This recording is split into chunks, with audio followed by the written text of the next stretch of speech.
Pero entonces es porque éramos más libres antes o no tiene nada Por que ver. supuesto que sí, por supuesto que sí.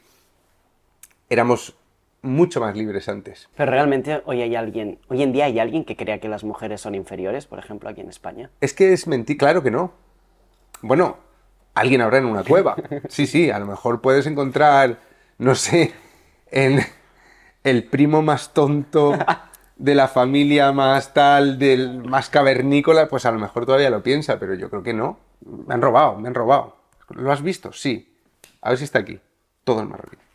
Entonces a esta chica le hacen borrar esa palabra y poner chico. Ahí ves cómo acaba de surgir un elefante en tiempo real. Y aunque ponga chico, todo el mundo sabe qué significa. A la de tres, con Luis Gracia. Bien, hoy nos acompaña Juan Soto Ibars, escritor, columnista. ¿Qué tal? ¿Cómo estás? Muchísimas gracias, Juan. Encantado. Este es un programa de entrevistas dirigido a gente joven. Por tanto, me gustaría empezar la entrevista preguntándote, Juan, ¿cómo era el Juan Soto Ibars de joven? Pues como mucho más desastre que vosotros, al menos en apariencia.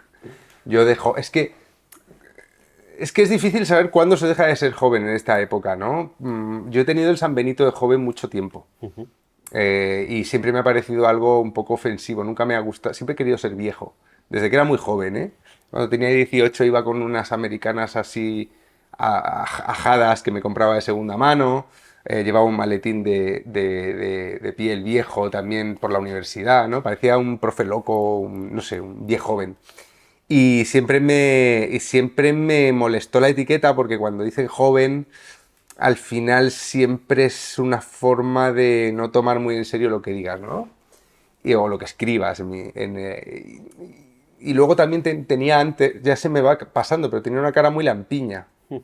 Entonces tenía a lo mejor 30 años y todavía me estaban diciendo, oh, qué joven, no sé qué. Siempre me molestaba. Así que yo de joven, digamos que tenía prisa por dejar de serlo. Y ahora que ya considero que no soy joven, estoy muy contento de ya no ser joven. Pero sigo sin saber lo que es un joven. De hecho, creo que joven es una cosa que se dice, es una especie de conjunto muy difícil de... Cuando se habla de los jóvenes o de la juventud, ¿de quién se está hablando exactamente? Porque creo que es muy diferente un joven como tú, que va a la universidad, de un joven que ha tenido fracaso escolar, ¿no? De tu clase del instituto seguro que hay unos cuantos que tienen tu edad y que pertenecen a mundos totalmente diferentes. Yo tengo la impresión de que cuando se habla de los jóvenes siempre se habla del joven universitario, más o menos, ¿no? Pero que es una pequeñísima parte de los jóvenes españoles, ¿no? Yo te voy a decir ya del mundo, europeos, lo que sea. Entonces, la etiqueta joven, cuando me la ponían a mí, me parecía estúpida, y cuando se la ponen a un conjunto de gente como puedas ser tú y gente con la que no tienes nada que ver, salvo la edad, también me parece equivocada, me parece tan fofa como viejo, ¿no? Ahora sí hay un momento, ¿no?, en el que te empiezas, siendo joven o no, a preocupar o a pensar, ¿no?, sobre todo el tema de la censura, de la libertad de expresión. Sí. ¿En qué momento aparecen estas dos palabras en tu...? Pues es que mira, de niño me regaló mi madre un cuento que se llamaba La palabra prohibida. Y era un cuento de una colección de libritos así para niños. Y ese cuento, no sé si lo he dicho alguna vez en alguna entrevista esto, pero yo lo leí de pequeño y me impresionó muchísimo. Era un cuento donde había una palabra que no se podía decir. Era un niño al que le llegaba un folleto no sé qué de que si llamaba a un número de teléfono, cualquier regalo que pidiera se salía como por un humo del teléfono y se lo daban. Y gratis. Pero había dos palabras que no podía decir, creo, ¿no? Sí, dos palabras que no podía decir. Y si las decía, el humo este lo cogía y se iba a trabajar eternamente como Pinocho, ¿no? A la fábrica de los juguetes. Y parecía un chollo, pero claro, los del teléfono todo el rato le intentaban tender trampas, ¿no? Y al final la cagaba, decía la palabra y tal, y era un castigo terrorífico por decir una palabra. Y eso tiene mucho que ver con cuando tú eres un niño y hay cosas que no puedes hacer, cosas que no puedes decir. Y yo creo que desde pequeño eso me interesaba mucho, porque veía la estupidez intrínseca de que tú de niño puedas decir chocolate, pero no puedas decir me cago en la puta. Al final son palabras, no un niño... Y de hecho se volvía me cago en la puta mucho más atractiva que chocolate como palabra, ¿no? Así que yo creo que desde ahí ya me interesó mucho el tema de los límites a lo que se puede decir. Y luego ya de Cuando yo estaba en la carrera, así, que no era un tema la libertad de expresión porque nadie la discutía, eso es de ahora, de tiempo después. O sea, tú ya has nacido, tú ya has crecido, has sido adolescente, tal, en un mundo donde la libertad de expresión está en cuestión. Pero cuando yo estaba en esa edad, tenía 15, 18 o 20 o así, la libertad de expresión no era un tema. Y a mí me interesaba un montón, siempre estaba comprando libros sobre la censura franquista, soviética, tal. Siempre me ha interesado. Siempre me ha jodido mucho que haya gente por ahí que quiere que otros se callen. O sea, antes el tema de la libertad de expresión no estaba en auge, No, pero entonces ¿es porque éramos más libres antes o no tiene nada que por supuesto que sí, por supuesto que sí. Éramos mucho más libres antes. La libertad de expresión solo es un tema cuando están fuertes sus adversarios. Y éramos más libres. Habrá gente que diga, no, si eras gay no eras más libre. Cuando yo era joven, sí. A lo mejor en los años 70, 80 sí que había mucha más homofobia. Pero en los años finales de los 90, 2000, son un tiempo de grandísima libertad. Y la libertad de expresión es que no estaba en la cabeza de la gente, no era un tema del que hablar. O sea, no podría yo haber escrito tanto sobre la libertad de expresión y haber vendido libros o haber hecho entrevistas porque es que no era un problema. Es como la pobreza es o sea, el nivel de vida es un tema cuando hay pobreza. Y la libertad de expresión es un tema cuando hay censura. Y ya, claro, si hablamos tanto de eso es porque está en peligro. Y sobre la censura, etcétera, antes, bueno, por lo que has dicho, bueno, yo imagino que ya había censores y había gente, ¿no?, que censuraba, imagino que dictadores o reyes, quienes fueran. Hoy en día, ¿quién censura? Y también en qué momento nace, porque o sea, todo el tema de la libertad de expresión, ¿hay algún detonante? No sé si... Es que hoy hay un ambiente de censura, ¿Mm? que es distinto a que haya censura. Hoy puede haber censura de una multinacional, un Netflix, un tal, o de un gremio, no sé, el gremio de los cineastas es muy acojonado. Cualquier película o documental mínimamente que pueda ser polémico, sobre todo polémico para la izquierda, no se hace, no encuentra financiación. Y te lo digo por experiencia, porque en mi último libro hay varios productores que han estado buscando la manera de adaptarlo a cine, aquí te estoy dando una exclusiva, y todos me han dicho lo mismo, es que esta historia, que la historia está del Tour de la Manada, que he escrito y tal, Sí. esta historia no se puede hacer en cine, en España, ahora. ¿Y dónde se puede hacer? Pues en un libro. ¿O en otro país, dices? Sí. Ah, no sé, no tengo ni idea, pero detecto que hay censura, o una especie de autocensura gremial, en la que, por ejemplo, el mundo del cine, que tiende a progre, pues no se la quiere jugar con una historia que pueda poner en peligro y no encuentran dinero, o ni lo buscan, no sé, o desisten, ¿no? De ahí Entonces, sale también lo de Hollywood, Claro. de Walk, Claro, que no claro. sé si después podemos hablar un poco de esto para que Sí, sí. expliques a toda la gente. Sí. Hay industrias con un sesgo. En el mundo editorial no hay, es mucho más diverso, y el mundo del periodismo también. La censura que puedes tener en un medio de X ideología es distinta a la que puedes tener en un medio de la ideología contraria, pero hay más diversidad. Pero el cine, como es tan caro y hace falta tanto equipo humano, o sea, el cine no es como editar un libro, hay que buscar mucha pasta. Y luego encontrar canales de distribución. Entonces ahí yo veo que hay una censura muy fuerte. Pero no hay censura como tal, lo que hay es un ambiente de censura. Y ese ambiente de censura se nota también en las profesiones o incluso entre los individuos, donde no hay ni siquiera que buscar dinero para financiar un producto. No. En los grupos de WhatsApp, entre los grupos de amigos, ahí es donde se nota el ambiente de censura.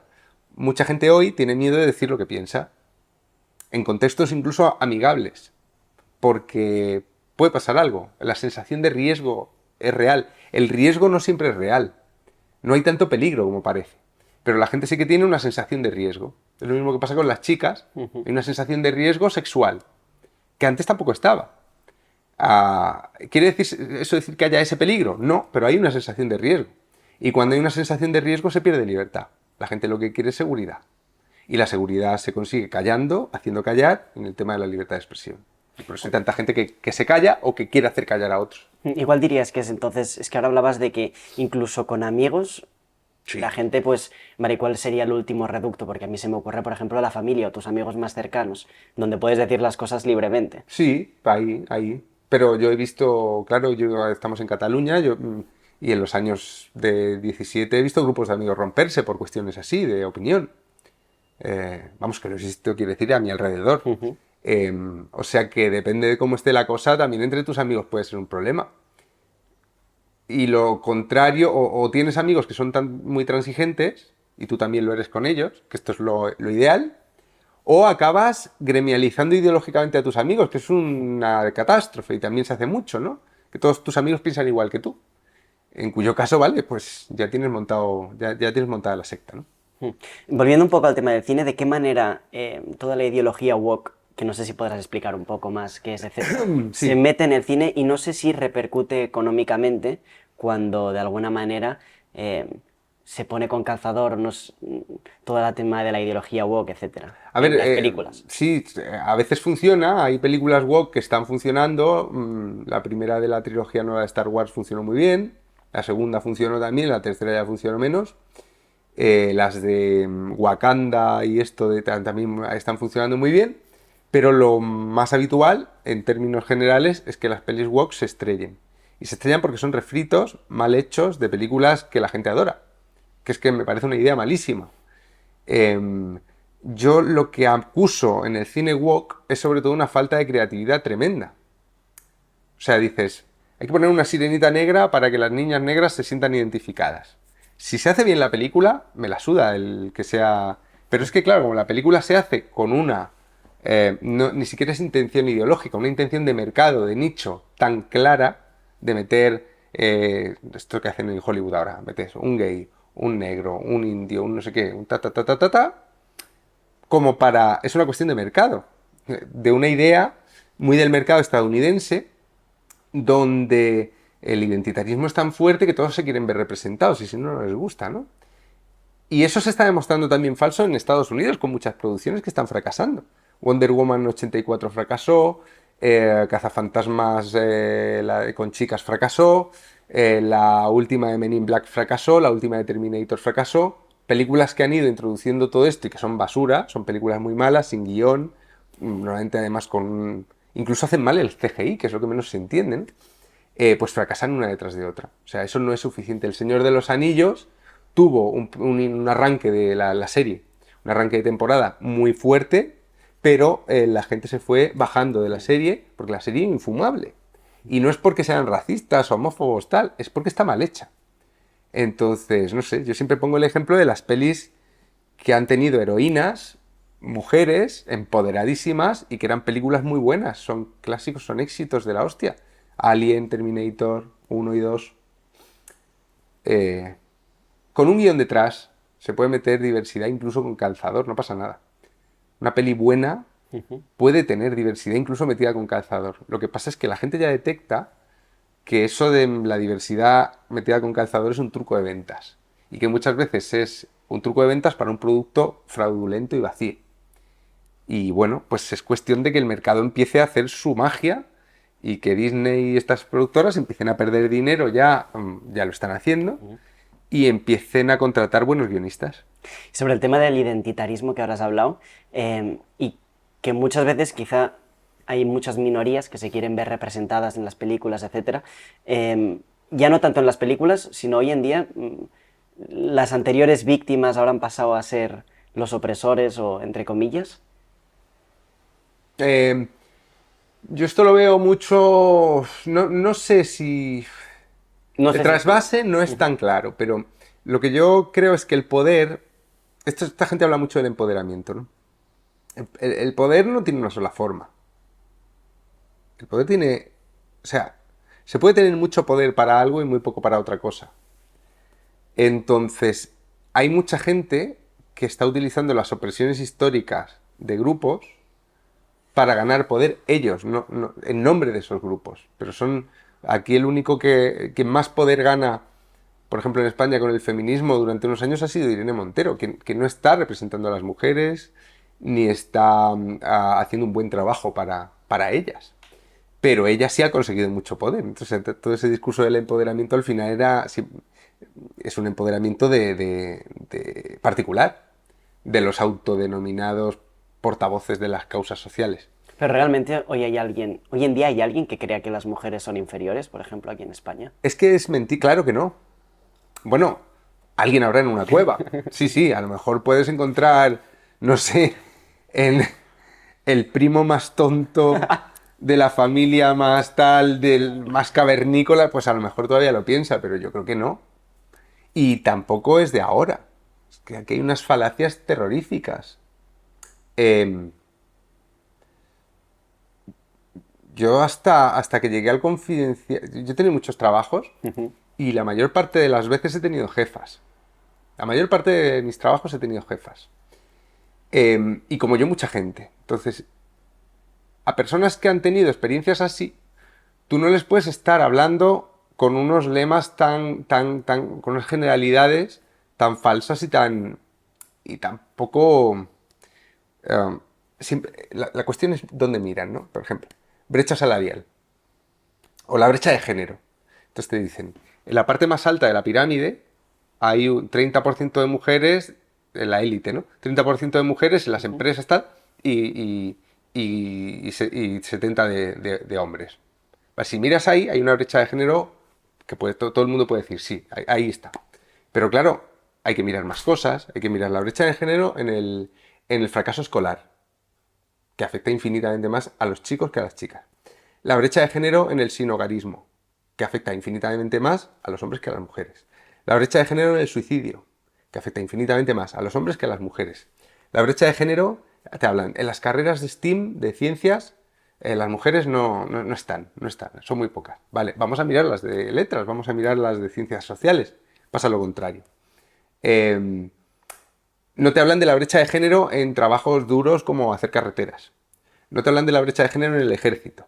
Solo en el generalato, pero no en la tropa. Entonces, es una propaganda que utiliza trucos muy burdos, pero muy poca gente se atreve a poner sobre la mesa esta evidencia, que es, vale, vamos a hablar de la brecha de género, vamos a hablar de todas las brechas de género. Vamos a hablar de la brecha de género en reparto de custodia después de un divorcio con abogados de por medio. Vamos a hablar de todas las brechas de género. Y entonces tendremos un discurso sobre la brecha de género.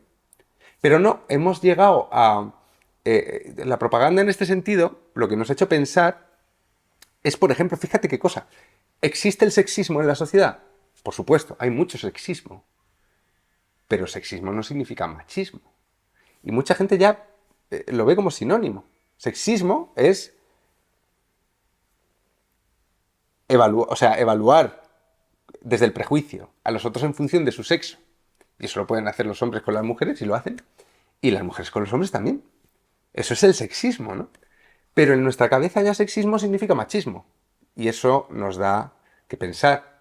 Eso quiere decir que hay un bombardeo de propaganda, ¿no? Por el que ya ni siquiera ciertas palabras nos sirven para analizar la realidad. Véase, sexismo, brecha de género. Yo te digo brecha de género y tú dices, vamos a hablar de feminismo. Pues no, porque la brecha de género es una brecha de género. Brecha por razón de género. Juan, has hablado, bueno, sobre temas que no se quieren poner o que nadie los quiere poner sobre la mesa. Cada vez más gente sí los pone, de todas maneras. Pero hablas sobre, bueno, hablas de elefantes, ¿no? Los elefantes de la habitación, Claro, claro. etcétera. No Siempre sé si pongo podrías contarnos cuáles son los elefantes más grandes que tenemos en la habitación de la sociedad, pero que la gente no quiere hablar de ellos. No son... Te los vas tropezando o... no sabría hacerte una lista porque yo utilizo esa metáfora que, por cierto, ni es mía y está más manida que la hostia, pero es como efectiva, es como útil. Pero te los vas tropezando. O sea, una de las últimas... Un gran elefante... Mira lo que ha pasado ahora con una actriz, es que no recuerdo, es una polémica de estos días, que estamos grabando esta entrevista, y es una actriz a la que le atracan no sé si por Barcelona o por dónde, un marroquí. Le roba, no sé si el móvil o la cámara o el bolso o algo, o el patinete. Y la actriz, o cantante, es que no sé muy bien quién es ella, lo dice en una publicación de Instagram, me ha robado un marroquí. Y bueno, empiezan a atacarla de racista y acaba cambiando la publicación y poniendo un chico, me ha robado.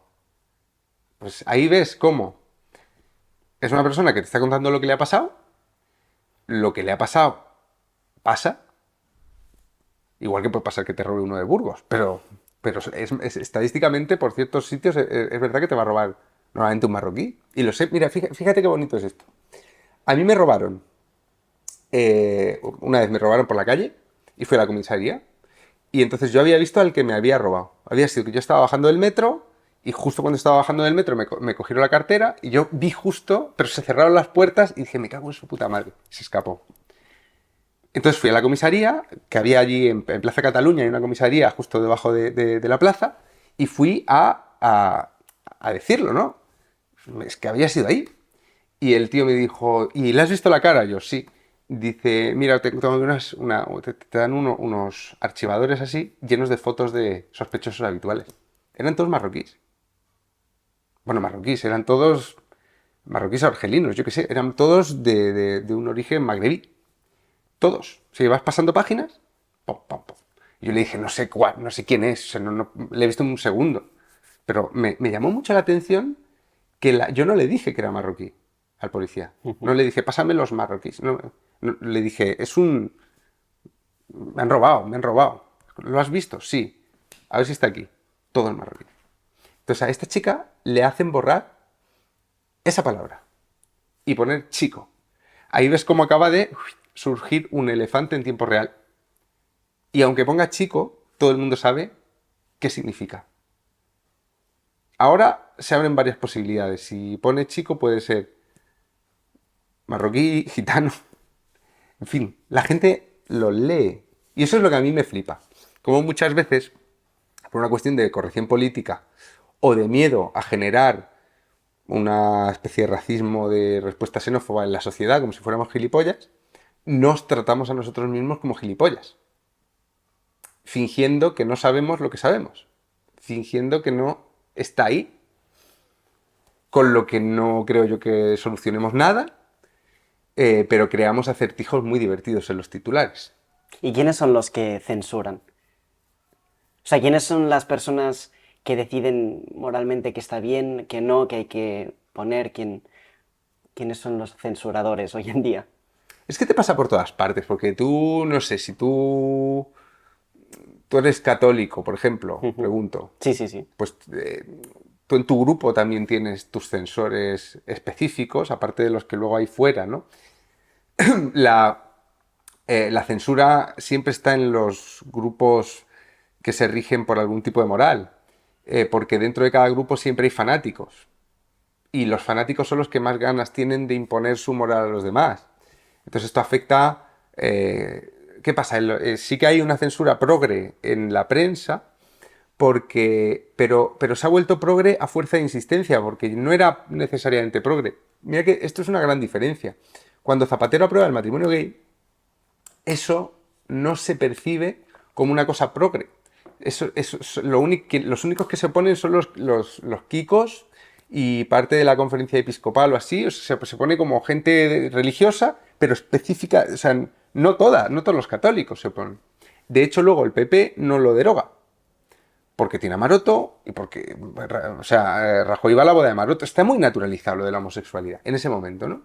Pero claro, luego a fuerza de propaganda e insistencia de llamar a todo el mundo homófobo, se polariza esa batalla. Y la tenían ganada. Los gays tenían ganada la batalla.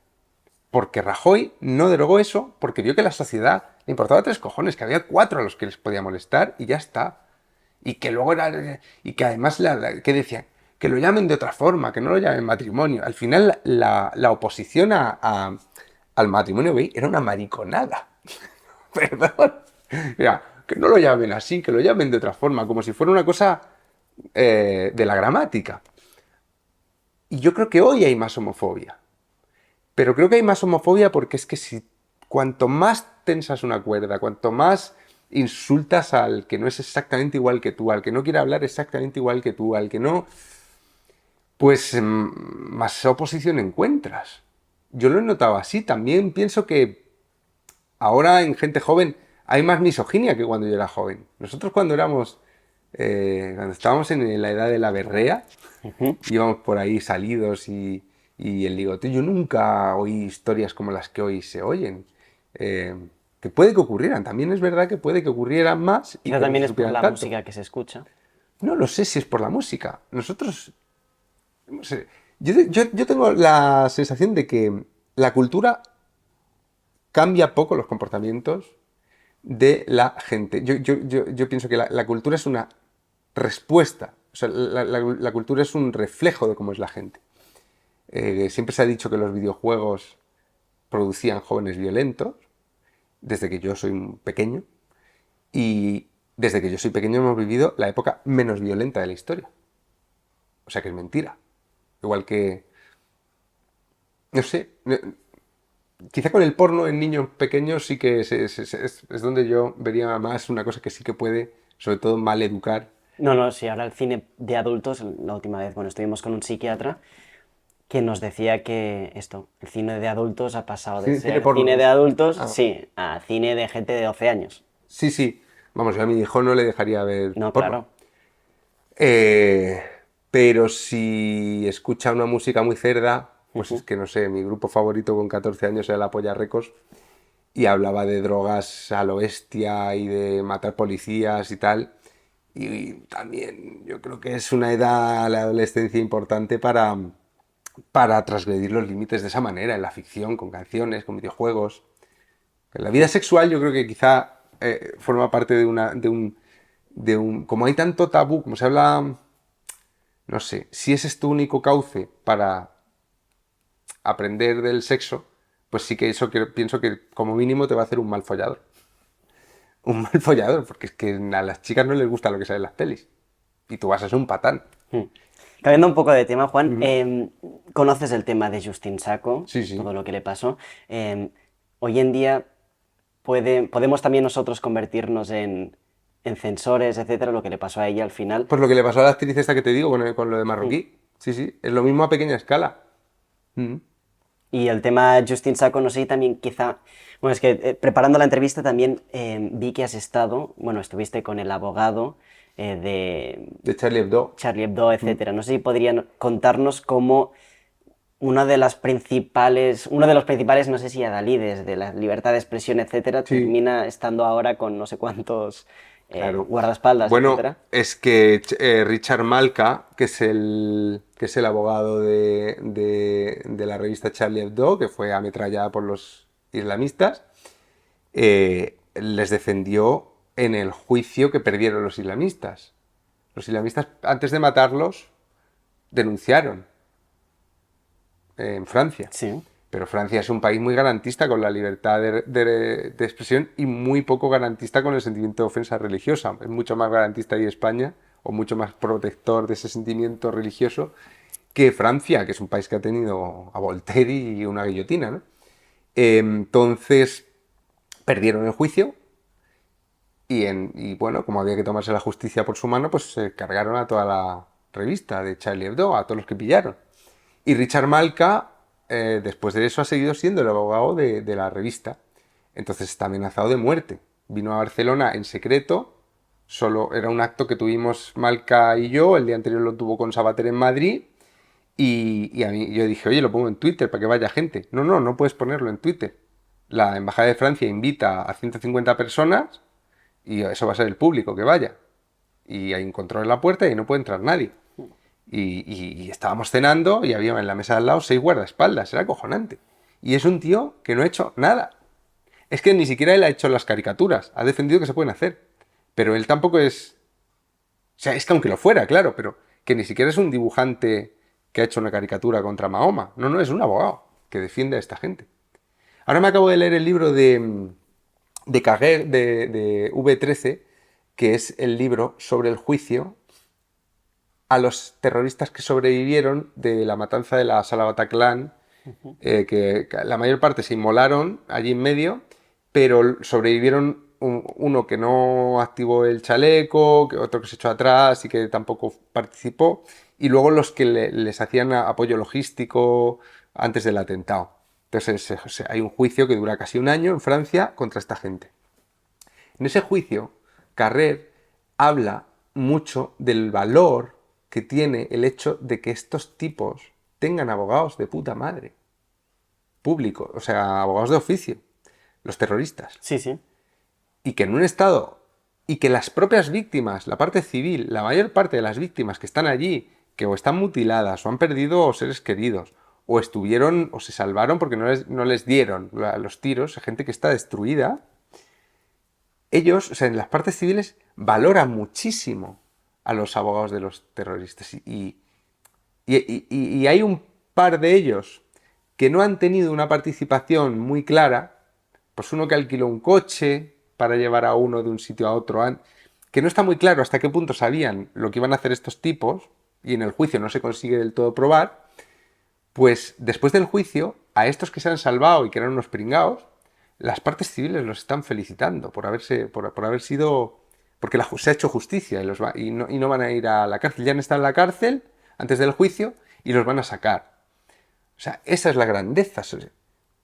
Y a este tío, a Richard... Es que tengo aquí el libro, además. Sí. Richard Malka, que es abogado. Por ser abogado, estos islamistas se lo quieren cargar. Ahí se ve muy bien que está la justicia está la justicia, que funciona así como en Francia, con abogados hasta para el mismísimo diablo, y la justicia de los fanáticos, que pueden ser religiosos o laicos, y que entienden que la justicia es aplicar castigos a quien agrede la moral, su moral. Y son cosas diferentes. ¿Y hasta qué punto se puede llegar? O sea, ¿tú dirías que la libertad de expresión tiene límites? No, yo creo que los límites de la libertad de expresión deben ser los que había antes de todo este regreso, esta regresión que ha habido con el discurso de odio y con todos estos delitos específicos que hay contra la libertad de expresión en España. ¿Cuáles eran los Calumnia, Ujú. injuria y daño al honor, depende. Calumnia e injuria. Sí, yo no puedo ir por ahí diciendo en el Confidencial que tú tienes porno infantil. Entonces, si yo digo eso de ti, para hacerte daño, pues tú me denuncias y lo justo es que me condenen. Ahora, si yo digo algo que a ti te ofende, pues somos adultos. Somos adultos. Es verdad que lo que siempre me dicen cuando digo esto, pero entonces los terroristas, porque los islamistas por YouTube, bueno, en YouTube no les dejan, ¿no? Pero por redes, tal, los vídeos del Estado Islámico, Claro. las decapitaciones, bueno, es terrorismo. Es que es algo muy específico. Afecta a terroristas. Yo, por ejemplo, desde que ETA ya no está, me ofenden muchas cosas que dice Bildu o que dicen los proetarras, me ofenden mucho a mí. Pero yo ya que si ya no hay banda terrorista, me tengo que joder. Yo estoy en contra de que se siga aplicando la ley antiterrorista para los batasunos y eso, con el discurso, porque me parecen unas ratas asquerosas, me parece, o sea, les detesto bastante al rollo batasuna, pero me lo tengo que comer con patatas, porque ya no hay banda terrorista. Se acabó. O sea que así de talibán soy yo, digamos, de la libertad de expresión. Y a la gente que a mí me insulta, que es mucha, en redes o así, yo jamás les denunciaría. Otra cosa es que mintieran, ¿sabes? Que mintieran, digo, algo grave, ¿no? Que se inventaran alguna movida para hacer daño a mi reputación y que yo pierda el trabajo o cosas así. Entonces sí, porque eso ya es calumnia, injuria, sobre todo calumnia. Ese es el límite. Ahora, si empezamos a denunciar a quien nos ofende, pues apaga y vámonos. Pasó un poco, ¿no? Con Nadie se va a reír, que, bueno, no sé si podrías explicar un poco qué pasó. Pues es un libro que habla de... Mi último libro es el último libro habla de un grupo de artistas que se dedican a usar la ironía para hacer pensar a la gente. No para hacerla reír, a veces te ríes con las cosas que hacen, pero para hacer pensar. Entonces hacen cosas muy raras. Y hacen cosas muy raras que para que funcionen tienen que fingir que son verdad. Ellos actúan desde las sombras. Entonces meten un bulo a los medios para que los medios lo reproduzcan y siempre tiene un punto ridículo que una persona con un sentido crítico más o menos desarrollado, pues es como que le suena raro y empieza... Pero bueno, ellos hicieron el tour de la manada entre esas acciones. Y el Tour de la Manada era una web que fingía ofertar un tour turístico por Pamplona, por donde habían violado a la chica de la manada. Y no existía. Era una forma de poner delante del espejo al sensacionalismo de los medios, que habían convertido en producto esa violación, ese escenario y a los personajes del hecho. Entonces los medios picaron, ellos cambiaron la web del tour por un desmentido que decía: os hemos pillado, o sea, os ofendéis por lo que hacéis vosotros. Básicamente era una acción muy bien pensada, pero siguió la bola, los medios no corrigieron, y acaban condenados los artistas. Sí, tú fuiste la persona que decidió poner sobre la mesa este tema. Sí, porque nadie quería hacerlo. Y, claro, ¿y por qué nadie lo quiere hacer? Pues porque son unos cobardes. Porque Vivimos en una sociedad de cobardes también. Sí, a estos los condenaron a la vez que entraba Pablo Hasél en la cárcel. Y había manifestaciones y todos los políticos y todos los medios ahí, Pablo Hasél. Y yo estoy de acuerdo, ¿eh? Pablo Hasél es otro que me parece bastante gilipollas, repelente, pero vamos, me parece una salvajada que por acumulación de condenas que tienen que ver la mayor parte, no todas, pero la mayor parte, con canciones o tweets que pone, ese tío está en la cárcel. La mitad de los delitos que tiene, algunos son de agresiones, se ha peleado, no sé qué. Vale, es otra cosa.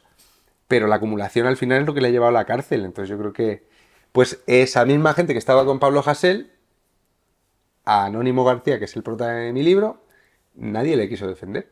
¿Por qué? Porque Pablo Hasél al final está ofendiendo en todo caso a 4 guardias civiles o al rey o a la gente, a fachas, vamos a decir así. Y, altas magistraturas, ¿no? Sí. Y este tío estaba ofendiendo a la víctima de la manada, que es la que lo denuncia. Y Juan, ahora que has comentado también un poco lo de gente con sentido crítico, con espíritu crítico, habría sabido detectar que eso pues era una broma, etcétera. ¿Cómo podemos hacer entonces para tener espíritu crítico? No podemos hacer nada. Hay gente que tiene espíritu crítico y gente que no. Y la gente que no lo tiene es la mayoría. Entonces la gente con un sentido crítico, con espíritu crítico, primero suele estar incómoda con las conclusiones a las que llega.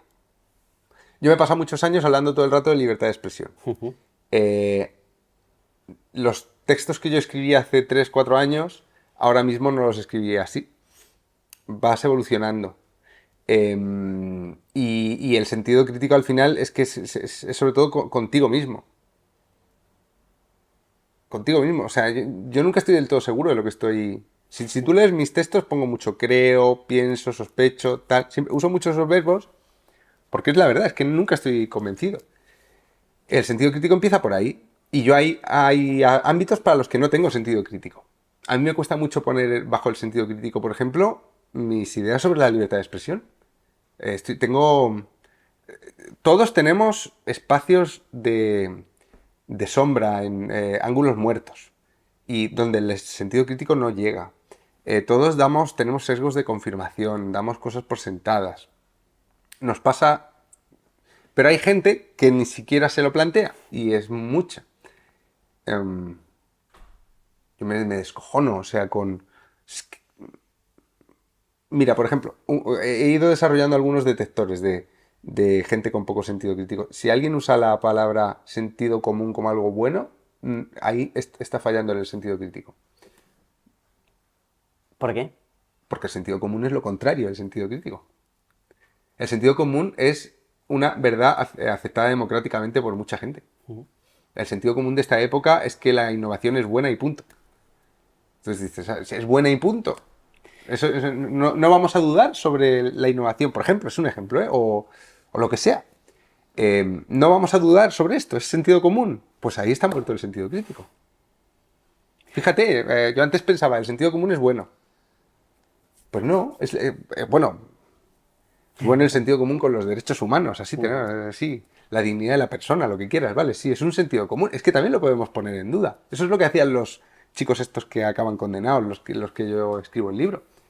O sea, los derechos humanos, decían ellos en una de las publicaciones, ¿merece el ser humano a los derechos humanos? O sea, ¿los derechos humanos son tan buenos, tan dignos? ¿Realmente lo merece el ser humano? Y lo ponían en duda.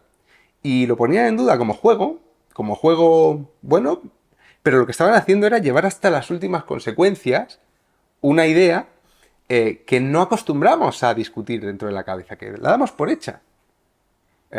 Bueno, pues es muy cansado, claro, y por eso mucha gente no lo hace. Juan, hablas a veces que hablas desde una distancia irónica, no sé qué quiere, que escribes desde una distancia irónica, no sé si podrías explicarnos un poco esto. Como esto es para jóvenes, aunque ya te he dicho que no entiendo muy bien qué significa jóvenes, la distancia irónica es lo mejor que yo he ido ganando con los años. Cuesta mucho. Los jóvenes, la gente, cuando yo era más joven... Voy a hablar de mí en vez de los jóvenes, porque cuando yo era muy joven, era mucho más cínico que irónico. O sea, ¿qué quiere decir esto? Podía responder más con una burla que con una crítica. Y el cinismo es más soberbio que la ironía. La ironía es no dar nada por supuesto y darle la vuelta a las cosas para ver cómo funcionan por detrás. Yo creo que una de las cosas que te pasan cuando van pasando los años es que el arrebato cínico que tienes de contestar no a cuando te dicen sí, que es ser joven, es eso, se va convirtiendo en un contestar ¿por qué? Como cuando eres un crío. Cuando te dicen sí, ¿por qué? Pero no contestarlo como un niño que pregunta por qué para que se lo respondan, sino preguntártelo tú. Yo creo que esa es a eso me refiero con la distancia irónica. Doy un paso atrás sobre las cosas, sobre cosas de las que estoy seguro y les pregunto por qué. Y muchas veces se tambalea todo. A mí eso me divierte. Hay gente a la que le divierte hacer rafting. A mí me divierte esto otro. Es un rafting un poco más mental y más comodón. Pero tiene algo también de adrenalínico, ¿sabes? Pues ya para terminar, Juan, no sé qué consejos darías a todos los jóvenes jóvenes y no tan jóvenes, que si no luego la gente dice, yo tengo 55 años y también escucho tus entrevistas. Bueno. ¿Qué consejos le darías a toda la gente joven, pues para ser jóvenes más libres y consejos en general, lo que tú quieras? Si hay alguien más joven o vosotros dos, lo único que no es un consejo. Lo más importante es encontrar lo que te gusta y hacerlo. Que parece fácil. Yo creo que a ti te gusta esto que estás haciendo. Tienes mucha suerte. Tienes mucha suerte. Porque hay mucha gente de tu edad y más mayor que tú que no sabe lo que le gusta. Se mete en una carrera porque hay que estudiar algo, no sé qué, y no conecta la pasión con aquello que hace. Yo, por mi experiencia y la gente que conozco, que me ha acompañado desde... creo que lo más importante en las edades llamadas jóvenes es que cada uno encuentre lo que le gusta y tire para adelante con eso. Y lo que se le da bien. Hay que encontrar lo que te gusta y lo que se te da bien. Y si coincide, hostia, te va a ir muy bien. Y no es fácil. O sea, que eso es lo único pero no sería un consejo, sería como algo que pido a la gente que haga. Porque es una forma no de ser feliz, de ser... No ser tu mejor versión, quizá. Tú has dicho libres, ¿no? O para que sean más libres. Es que no puedes ser libre si no haces lo que te gusta. O si no sabes lo que te gusta, porque a lo mejor lo que te gusta no da dinero y no va a ser tu profesión. Pero que lo sepas y lo hagas en los ratos que puedas. Hay que tener algo que te gusta. Y si son los gatos, pues son los gatos. Y si es hacer entrevistas, o es el periodismo, o es escribir, o es pintar, o es tocar la guitarra, o es jugar al fútbol, o lo que sea. Pero la gente que no sabe... He podido ver, con el paso de los... Yo tengo casi 40. Con el paso de los años he podido ver que la gente que no encontró a tiempo lo que le gustaba, se ha ido a la mierda. Ya sea teniendo vidas mediocres, ya sea con drogas, ya sea con locuras, con... La gente que es desnortada, que no encuentra aquello que le gusta, está jodida. Así que eso sería lo que pediría yo a la gente más joven, que lo busque, que lo encuentre y que lo reconozca, que lo sepa reconocer. Tampoco es fácil a veces reconocerlo. Bien, pues es todo, Juan Soto Ibars. De verdad que muchísimas gracias por haber estado este ratito. Estáis en vuestra casa y hasta la próxima. Si estás escuchando a la de 3, es gracias al apoyo de nuestros suscriptores. Vamos, Únete a ellos para que sigamos creciendo y con ello el programa. Muchísimas gracias.